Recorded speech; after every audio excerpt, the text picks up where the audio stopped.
Hi, welcome to Beauty Revealed, the podcast. I'm your host, Candace Claiborne, and it's time to take the steps to revealing your inner beauty. You no longer have to feel invisible because you are seen and known by the creator of all things. So let's take the steps to leave your beauty mark on the world.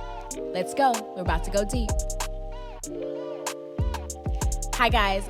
Today's episode is all about revealing the beauty of your words, sound, speech, vibrations, and how they impact yourself and the world around you. And I'm so excited because I have my dad here with me today, Carl Robinson, and his eyes are closed. Daddy, why are your eyes closed?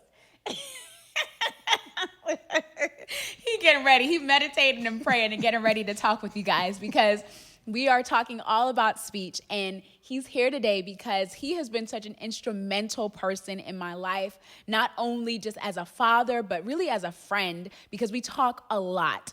And we've had such amazing conversations. He is a person that is just an encourager. Anybody who meets him knows that he's going to have something of encouragement to say to you. He's a great listener. He's a husband, a dad, obviously, but most of all, he is a follower of God, and he just has words of life to give and share. And so today, I just want to introduce him to you guys before we get started on our discussion about speech. Dad, welcome to the podcast. Thank you. So my dad is actually originally from Jamaica. So as you hear him, you'll hear that accent, that patois will come in every now and then. You know, if you can't understand what he's saying, turn on your transcripts or your CC so you can try to hear a little bit of clarity. But the cool thing about speech, right, is even if you can't understand the exact words, you feel something and you sense something because there's something deeper happening on the inside coming out of that sound than just the words that you hear. So isn't that cool, Daddy? Yeah, man. Exactly. That's good. Okay, so my dad is from Jamaica, from Kingston, Jamaica, and has spent time, in New York, has spent time in other countries doing as a weightlifting champion, as a civil engineer. He is a musician. He's played drums, congos, sings, and, for the early part of my life, he started a band with my mom, my uncle, and several other friends, and their band was called Astral Touch. And I think it's really cool because the type of music that they really promoted and sang is what some would call life music or like conscious music. And this was in the early 90s. And so there was a lot going on, just like there is today, crazy enough. And their music actually is so relevant. Like, we still listen to their albums and the records, and like the music, it's ridiculous because you can still see the things that are happening back then are still happening now. So there's a sense of sadness when you really think about it. But the cool thing is that the music is still relevant and things are still being progressive and changing. And so I want to hear a little bit about your band, about Astral Touch, the music that you guys used to share, and how you feel like that really impacted the people that heard the music because of the words that you guys were speaking. Well, the most important thing is that you have to believe what you're saying. Yeah. You have to believe what you want to say. You have to think and think about exactly what you'd want to do with the words. Yeah. And if you can do that, it's gonna flow. It's gonna flow, and you'll be able to listen to it, talk about it. Because when I'm there, Yeah. and I'm listening to you on it. Yeah. It's like, wow. I get really like up there. Yeah. Right up in there, and just like listening. Yeah. And listening just beautiful. So that's the best way to start it. Yeah. And I think even you saying that, right? You think about the band and the music that you guys were singing was conscious music. It was awakening people. Very conscious. Awakening people to the issues that Black Americans were facing at the time, that people all over the world were facing, to war, to racism, to all these things. And that name, Astral Touch, that word astral, you think about the stars, astronomy, things that are outside of this continued realm, right? They're not in this world, they're out of this world. and that they want to touch you. You want their words to touch. You want it to reach. You want it to impact. And that's exactly what you guys did with the songs that you made and the words that you sung. And so kind of to bring that into today, you mentioned it a little bit of just the impact of our words, right?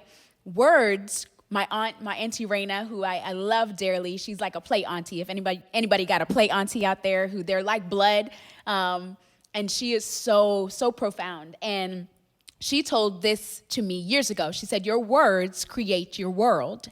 Your words create your world. And it's just so powerful to think about how much we can do, how much good we can do, but also how much damage we can do with the power of our words. You know, in the ancient Kemetic Egyptian way of knowing, metu neter, they call it beautiful speech. And they say that out of the words, out of the speech came everything else. You know, if you're familiar with the Bible verses in Genesis that talk about the creation of the world and, you know, when God spoke, whether you know even Luke 6:25, where that writer says, you know, out of the abundance of the heart, the mouth speaks. So speaking is a huge part of just how we are as human beings, right? And how things came to be, depending on what, you know, creation narrative you have faith in. And so I just think that's really cool. So I want to talk a little bit about words. We're gonna break words down, okay? So words are a compilation of letters, right? A, B, C, D, E, F, G, and whatever language you have. Words are letters. And those letters carry symbols. They're symbols. They're, you know, look at hieroglyphics, look at anything. They're just symbols. And symbols carry meaning. And those letters have sounds. Those symbols carry sound. And when you think about sound, sound is vibration. It's energy that's coming out of us and going into the world. And somebody else is hearing it, and we hear it too. And so the words we speak have so much power that, you know, what do you say when somebody says something and it just touches you? You know, you might say, oh man, that made the hair on the back of my neck just stand up, right? Or, ooh, I got chills. Because you can almost physically feel the power of the vibration, the sound, the spirit that's being carried from the words that were spoken. So we ought never underestimate the power, the impact that our words carry. So some of the issues that a lot of people, myself included, and those who are listening have faced, I'm sure, is feeling regretful about the words that they say. And so what would you say to somebody who, you know, has gone through that, who might say, man, I wish I didn't say that. I didn't mean to say that. Because we've had that. You know, we all families experience that. So how do you kind of process when words were spoken that you maybe regret or you feel ashamed or embarrassed about having even said them? Because we can't take them back, right?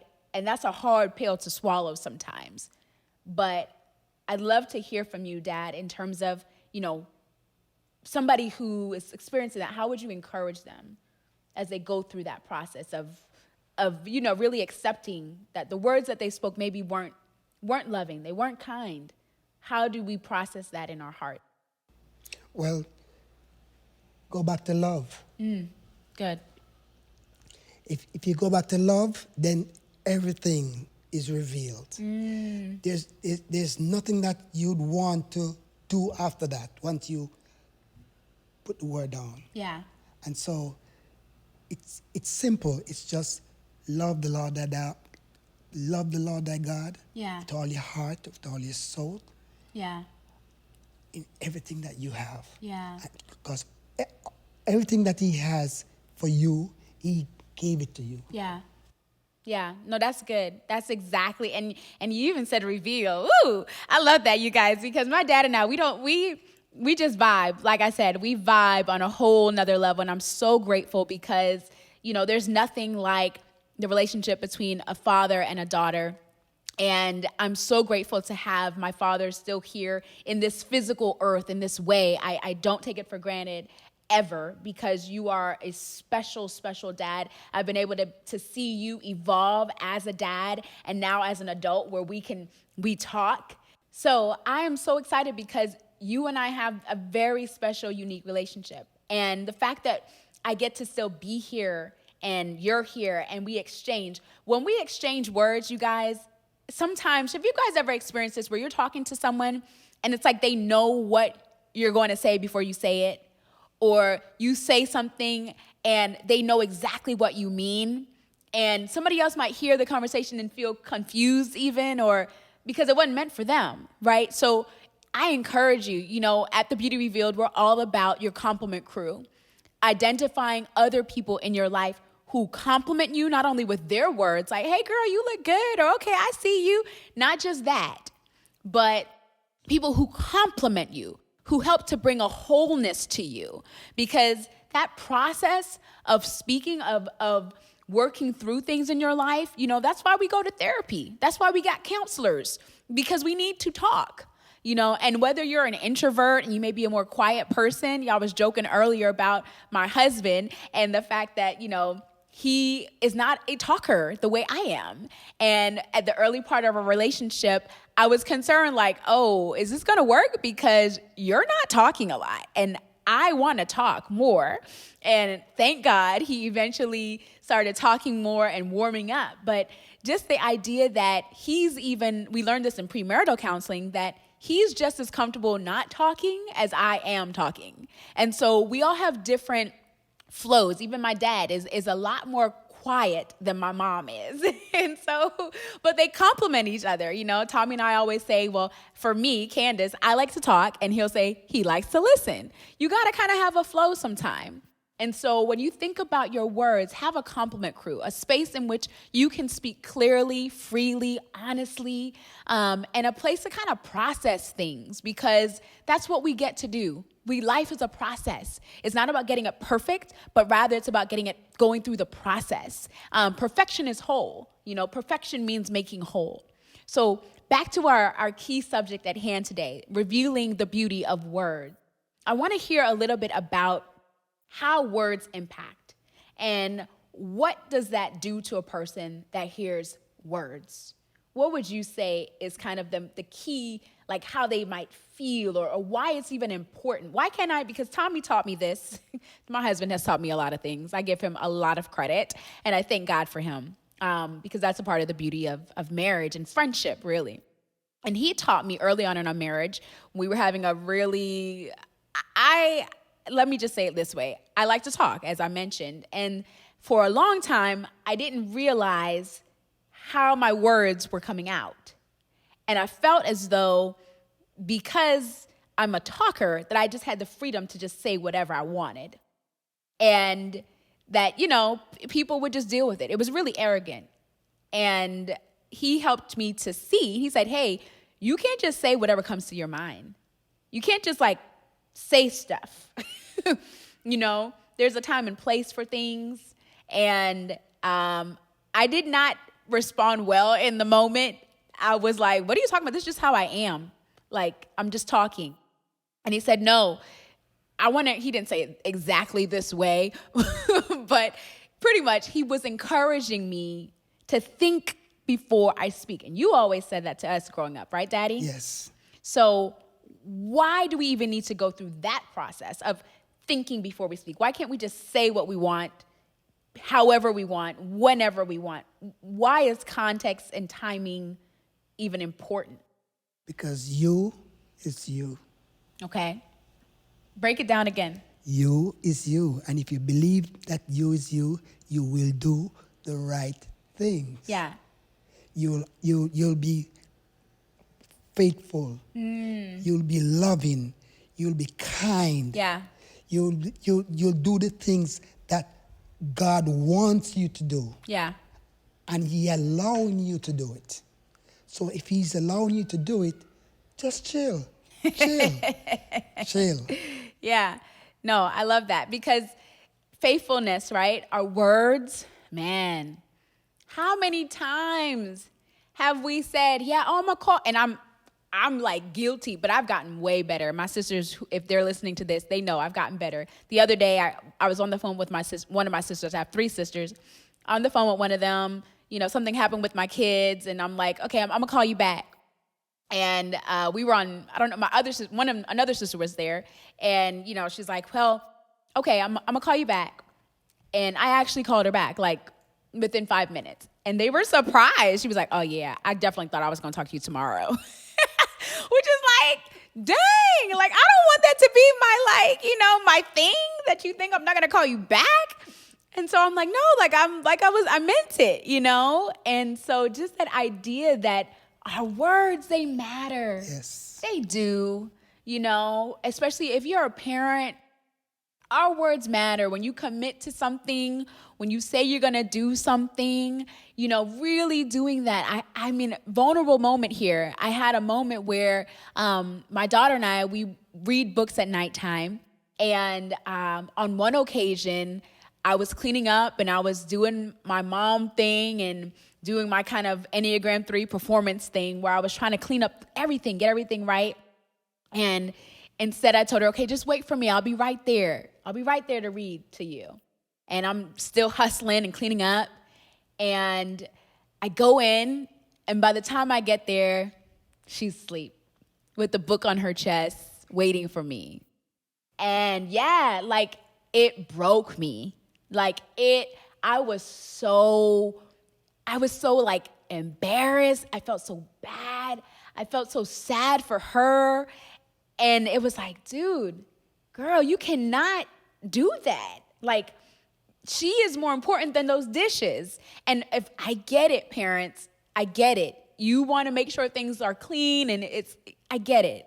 But people are way more important than process, than profit, than, productivity. So when we think about going back to what you said, Dad, about love, that's really what it comes down to. I believe that the Creator made us out of love, and everything in life is on that spectrum of either it's being birthed out of love or out of fear. And if you have not heard of Dr. Caroline Leaf, you guys go check her out, Dr. Caroline Leaf. She's an amazing, amazing teacher, neurologist, a woman of faith. She's in the Christian faith and speaks a lot about love and about fear and what comes out of us. And so to kind of wrap us up today, I just want to encourage you guys with this, that when you think about, okay, I have these words. We all know that words, even those little one-liners that we used to say as kids, like, oh, sticks and stones may break my bones, but words would never hurt me. Yet, no, whoever said that, I don't know what they were thinking, because words do hurt. And there are words that some of you have probably heard that are still vibrating in your soul because of what someone said, because of what a teacher said, because of what a parent said, because of what a sibling said, and they're still vibrating. And there are words that you've said that you put out there and you're struggling to reconcile with it. But what gives us that space of reconciliation is the idea and the practice and the principle of forgiveness. Right, Dad? Yes. And you taught me that. I remember when I was older, a little bit older, probably like middle school, and you started to like apologize. Do you remember this? Mm-hmm. You started to apologize and you're like, I'm so sorry I said this. And that, as a kid, it's like, whoa, okay, that's humbling. Like, my dad is humbling himself, yeah. Right? So when you think about that forgiveness process and that love, and at the end of the day, and even I see it with our kids, and my husband, Tommy, he is like so good at the whole like apology thing. He's really learned that, and I've had to learn even like different ways of apologizing and what that looks like. And even with our kids, we're teaching them that and they practice it. And sometimes one person apologizes and says, will you forgive me? And the other says like, no. Right? And so just realizing that it takes time. It takes time. You can't just like say something, ask for forgiveness, move on. And like, it takes time. Some things you just got to let the other person go through. And the best analogy that I've heard when it comes to forgiveness is that if you do choose to forgive, you're removing like a gate, a wall, a fence, right? That word offense. Think about the visual of a fence, right? That comes between us. If I've spoken a word to you that now has come out of me, energy has come out of me, vibration has hit you now, hit your heart, right? Because it comes through your ears and now it's in your heart.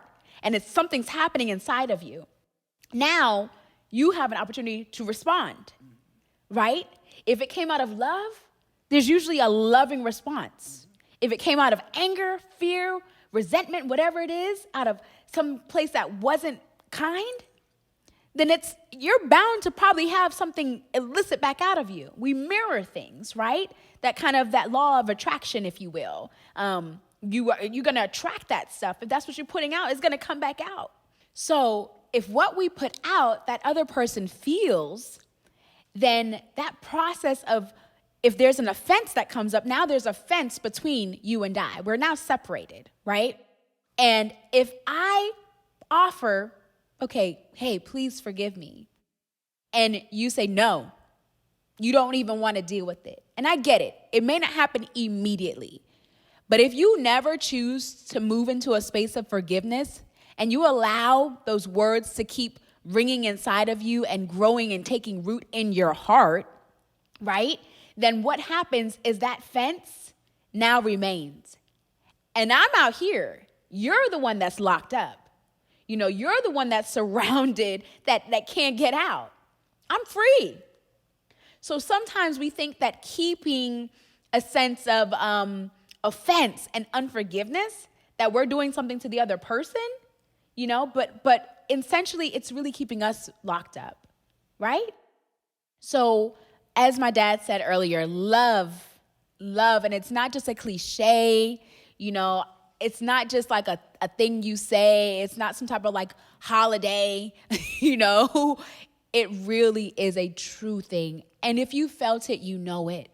And I believe that even in the most traumatic of situations, I pray that you have felt and experienced something of God's love.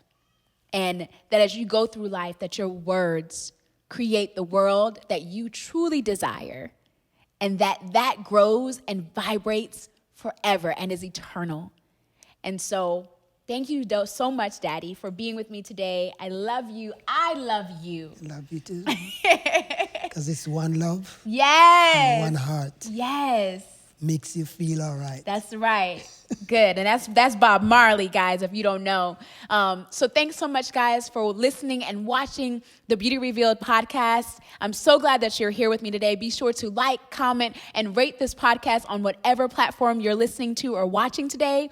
And join us for the next episode. Remember who you are. Be who you are wherever you are. Have a great day. Bye, guys.